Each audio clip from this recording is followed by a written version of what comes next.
Bueno, seguimos con cata de libros desde Corrientes para toda la Argentina y ahora nos vamos a transportar a la provincia de Misiones. Vamos a estar en comunicación con el señor Eduardo Valero Torres. Él es ingeniero agrónomo, ha tenido varios mandatos como diputado de la provincia, es un político con bastante trayectoria, fue presidente del IPLIC, fue senador nacional y ahora tenemos la grata noticia de saber que hace un tiempo viene dedicándose a los libros, viene dedicándose a escribir y además son reconocidos sus libros y muy vendidos. Así que rápidamente vamos a presentarlo. ¿Cómo le va, Eduardo? ¿Qué tal? Buenas tardes. Un gusto, Perla, de compartir este programa con ustedes. No, Así por que muchas favor, gracias el gusto es por mío invitarme. y más que ahora se ha dedicado de lleno a la escritura. Quiero que me cuente cómo fue que decidió iniciarse en el mundo de la escritura. Yo realmente vengo de una familia de que muy amiga de los libros. Nuestros padres nos inclinó a la lectura. Yo, a pesar de que tenía muchos enfrentamientos con mi padre, al final fui el que más me parecía a él. Me gustaba leer.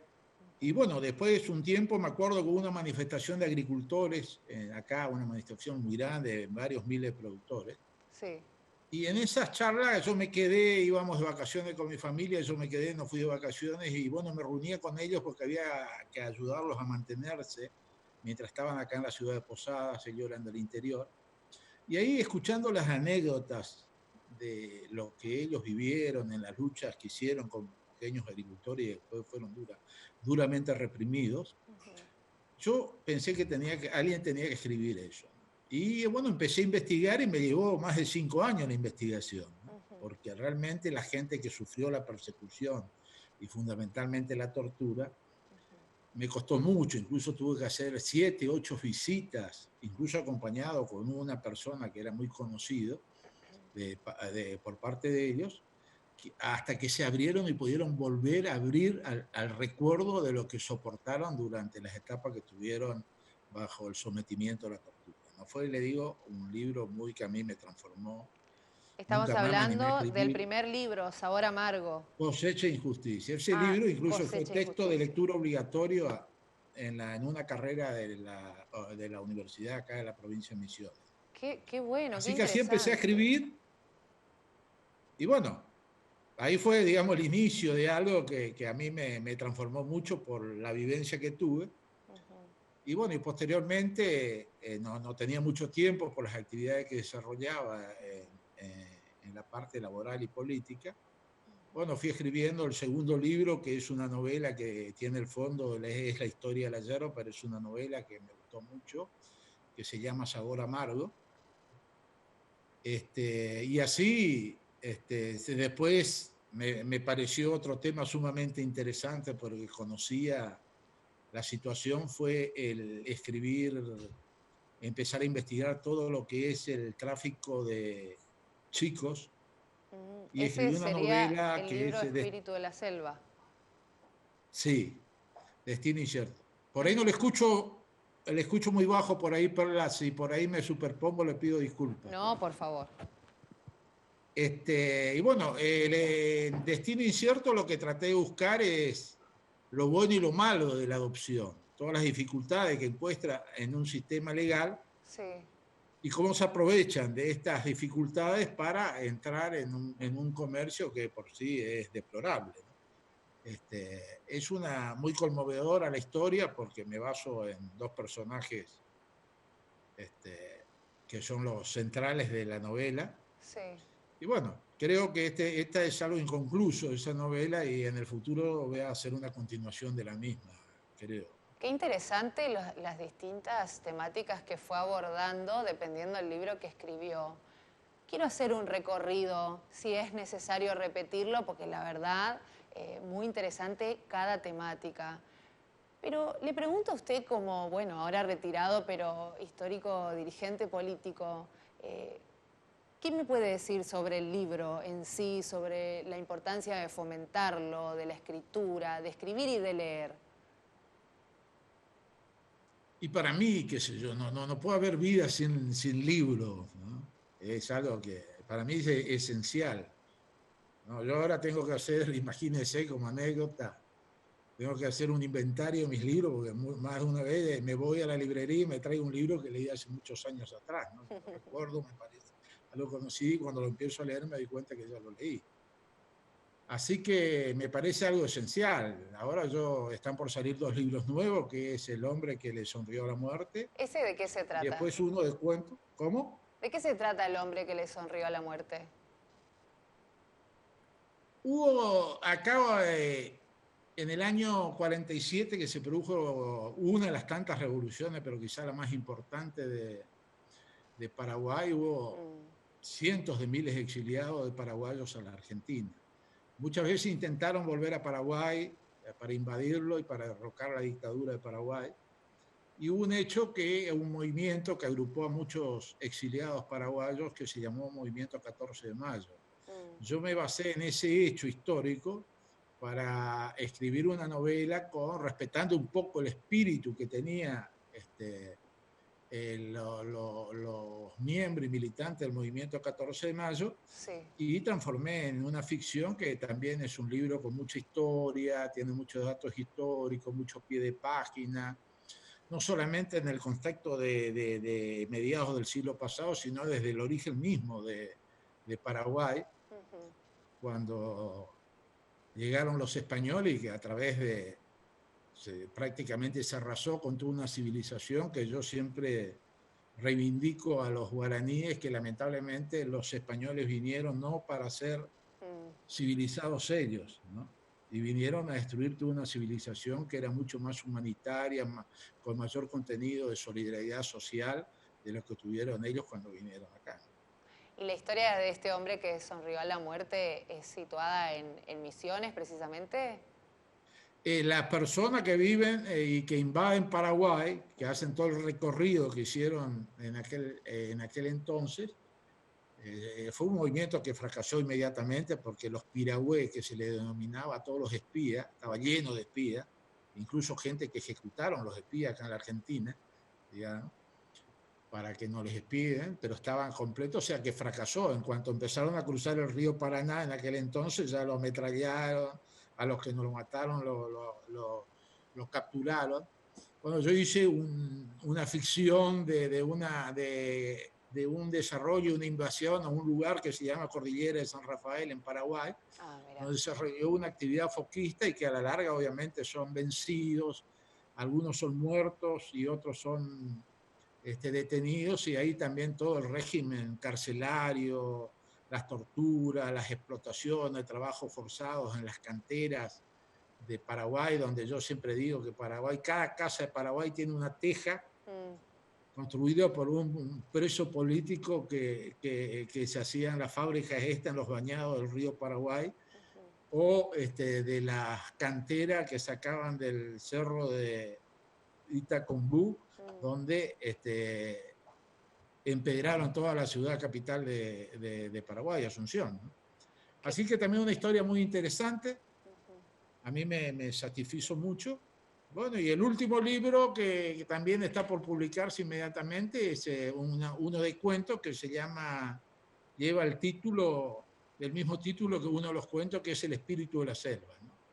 Sí. Que son cuentos y fábulas, ni tan cuentos ni tan fábulas, digamos, ¿no? Claro. ¿Y para qué edades están adaptadas sus libros? ¿Cómo? ¿Para qué edades están adaptados aproximadamente los libros? Porque son temáticas muy interesantes. Hay cuentos que son muy aptos para todo público, otros un poco adultos. No hay nada, digamos, transgresor más que lo normal, y de que lo que para mi época, cuando éramos muy pequeños, estaba prohibido o estaba mal, creo que hoy está habilitado para todas las edades. Qué interesante, ya me dieron ganas de leer, y quiero mencionar que desde la editorial BM vamos a agradecerle a Lionel, nos están enviando para sortear todos los libros de este autor. Eduardo, me interesó mucho la descripción del libro Destino Incierto. ¿Me puede contar un poquito más de qué se trata? Porque la verdad que es una temática para el debate impresionante. Le voy a sintetizar. muy pequeño. El eje son dos personajes. Una nena, una chiquita que está terminando la escuela primaria en el interior, en la colonia de la provincia de Misiones, sobre la costa del Uruguay. Las chicas son mucho más desarrolladas que una chica de la ciudad. Está en su pleno despertar sexual. Y bueno, y tiene una amiguita que le cuenta sus aventuras, sus noviecitos, todo. Y es una chica muy despierta. Es la última de 5 hermanas. Todas las hermanas se casaron, como normalmente ocurre, se casaron embarazadas adolescentes. Y en la mayoría de los casos no son felices en su matrimonio, o su pareja. Y después hay una persona que es con el que empieza la novela, un señor que va y a los 50 años está enterrando a su padre en Zurich, Suiza, vive en Suiza, y cuando vuelve a la oficina, después de dejarla a su esposa, no tiene hijos, dejarla a su esposa, en su casa se va a la oficina, es una empresa muy grande la que pertenece al padre y a él, entra a la oficina y ahí se recuerda que el padre le dejó una llave de una caja fuerte, empieza a revisar y ahí encuentra una carta viejísima que apenas puede leer, a Argentina, y ahí se enteran, le preguntan al padre de él cómo está el chico que llevaron y si se adoptó o no se adoptó. Y él, que tenía siempre ese sentido que tienen los chicos que son adoptados porque tienen una hermana, que siempre tenía esa sospecha, confirma de que él fue adoptado. Y se le cae toda su estructura, él estaba a cargo de la empresa, y empieza a investigar sus orígenes y se dan cuenta que es una colonia suiza acá de la provincia de Misiones. Bueno, la chica, por otro lado, es un capítulo de este hombre que viene a la Argentina después de investigaciones, ve todos los contrasentidos, ya cuando llega a la Argentina, cómo empezamos violando todas las normas de un país tan disciplinado, viene a un país como el nuestro, y la nena que va evolucionando tiene que ir a la secundaria, las hermanas le aconsejan que vayan a estudiar, que le van a convencer al padre para ir, se va a estudiar, le consiguen una casa de una docente cuyo marido es un diácono en una iglesia.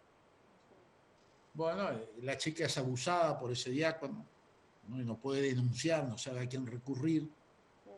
¿No? Después, bueno, la historia es que ella después se enamora verdaderamente, queda embarazada. Este hombre que viene a la Argentina encuentra de mucho tiempo investigar, encuentra a sus hermanos y se da cuenta de toda esa bronca que tenía por haber sido, o sea, que no ser querido, por sentirse no querido, se da cuenta que fueron las circunstancias las que le obligaron a ser entregado. Termina la novela que esta chica acá en mano de un muchacho joven, muy pintón, que le seduce, la deja embarazada, y bueno, ella le obligan a entregar el hijo, porque no tenía ningún tipo de alternativa, a pesar que se negó rotundamente.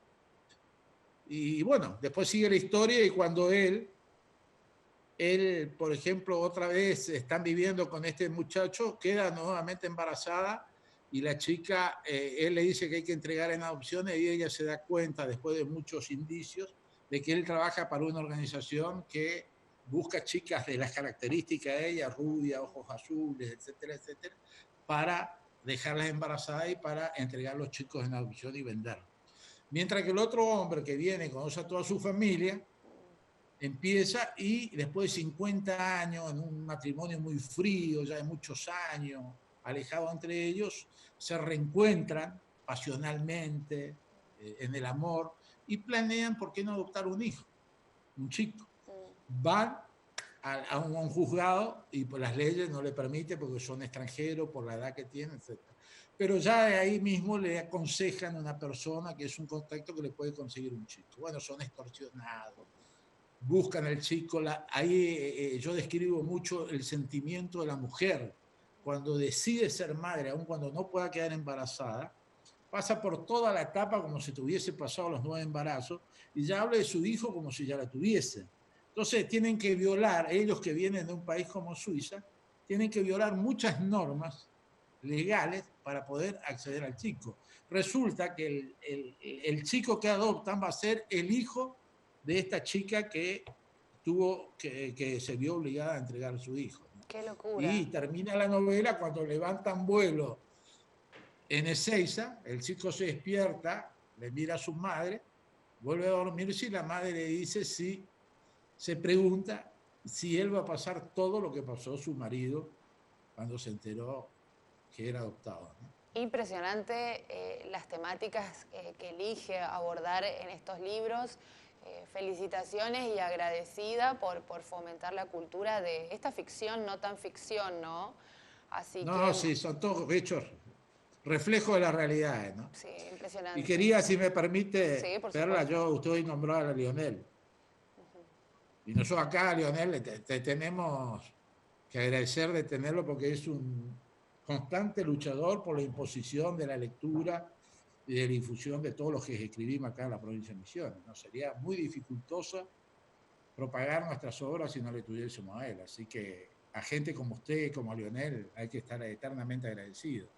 Porque yo creo Totalmente. va a haber todo tipo de tecnología, pero el libro, creo, de papel, incluso yo creo que no va a poder superarse nunca, ¿no? Al menos yo no lo puedo. Intenté leer muchas veces novelas No es por lo mismo. tablet, no, No es lo imposible. mismo. Y si vienen otros formatos, bienvenidos y celebremos porque todo eso potencia a que pueda ingresar el hábito de la lectura en las casas. Nuevamente agradecerle, Eduardo. Antes de irse quiero que le dé un mensaje a la gente que lo está viendo desde toda la Argentina, un mensaje reconfortante, si se quiere, para esta cuarentena, recomendar, por supuesto, nuevamente sus libros. Bueno, yo le agradezco muy especialmente a usted, Perla, porque creo que el trabajo que usted hace, ya con el nombre del libro, Gracias. Cata del libro, es algo extraordinario. Me parece muy destacable el título del libro. Y yo creo que la gente que aprende a leer y cada vez que lee, cada libro que tiene es una vida. Cada libro que lee es un nuevo universo. Y uno puede tener miles de vidas y puede estar en distintos universos cada vez que empieza un libro. Entonces, creo que tienen que inculcarle, cuanto más lean los chicos, menos problemas van a existir, Totalmente. más caminos van a encontrar en la vida. Y creo que esta es la responsabilidad que tienen los mayores para con toda la nueva generación que por ahí se entretienen mucho con los jueguitos electrónicos, que están bien, porque no podemos estar en contra de todas esas cosas, pero que no está de más que inculquemos la lectura como una salida para la vida. Yo creo que uno puede estar muy triste en todos los aspectos, pero con la lectura uno siempre encuentra la alegría o el espacio necesario para salir adelante de un momento dificultoso. Totalmente, impecables sus palabras. Muchísimas gracias, Eduardo, y esperamos pronto tenerlo nuevamente en Cata de Libros. Bueno, para mí fue un gusto de haber compartido con usted y con su audiencia, así que le mando un gran abrazo y muchos éxitos en su programa. Muchas gracias. Bueno, esta ha sido la comunicación por videoconferencia con Eduardo Valero Torres, impecable la verdad y muy interesante, todos sus libros ya me dieron ganas de leerlos, así que anunciarles que en unos días nada más vamos a estar haciendo el sorteo de todos ellos. Vamos a ir a una pequeña pausa porque por supuesto tenemos más entrevistados.